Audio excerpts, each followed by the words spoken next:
आता बुलेटिनमध्ये एक ब्रेकिंग बातमी आहे। मुंबई काँग्रेसला आणखी एक मोठा धक्का बसणार आहे का अशी शक्यता आहे। बाबा सिद्दीकी काँग्रेस सोडणार आहेत का अशा शक्यता अशा चर्चा सध्या केल्या जात आहेत। सिद्दीकी अजित पवारांच्या संपर्कात असल्याची सूत्रांची माहिती आहे। सध्या कोणताही निर्णय घेतलेला नाही असं बाबा सिद्दीकी यांनी स्पष्टीकरण दिलेलं आहे। मात्र ते अजित पवारांच्या संपर्कात असल्याची सूत्रांची माहिती आहे।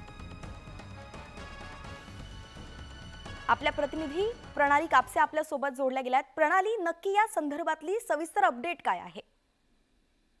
बाबा सिद्दीकी हे मुंबई काँग्रेसमधले एक जुने नेते आहेत। मुस्लिम बहुल जो भाग आहे विशेषतः मुंबईतला त्याच्यामध्ये ते प्रतिनिधित्व करताना दिसतात। सध्या त्यांचा मुलगा जो आहे तो प्रतिनिधित्व करताना आपल्याला बघायला मिळतो आहे।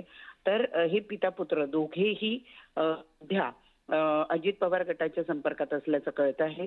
एकूणच जर बघितलं तर काही दिवसांपूर्वी काँग्रेसचे ज्येष्ठ नेते मिलिंद देवराज माजी खासदार सुद्धा राहिले, त्यांनी काँग्रेसला रामराम केला आणि त्यानंतर आता बाबा सिद्दीकी यांच्या नावाची चर्चा आहे। बाबा सिद्दीकी हे एक असं नाव आहे जे केवळ कार्यकर्त्यांशी संबंधित नाही तर चित्रपट सृष्टीशी सुद्धा बाबा सिद्दीकी यांचा जवळचा संबंध राहिलेला आहे।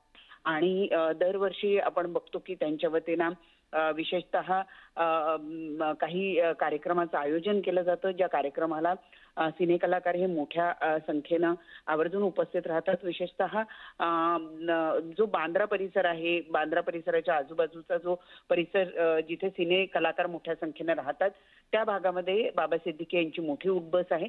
त्यामुळे जर बाबा सिद्दीकी यांनी काँग्रेसला रामराम केला तर मात्र एक मोठा झटका आणखी काँग्रेसला बसतोय असं म्हणायला हरकत नाही। आणि यावेळेला तो अशा भागातून बसेल ज्यामध्ये चित्रपट कलाकार मोठ्या संख्येनं सुद्धा आहेत। आणि बांद्राचा हा जो संपूर्ण परिसर आहे म्हणजे बांद्रा वेस्ट खारचा जो संपूर्ण परिसर आहे या भागामध्ये बाबा सिद्दीकी यांचं एकूण वर्चस्व बघायला मिळतं।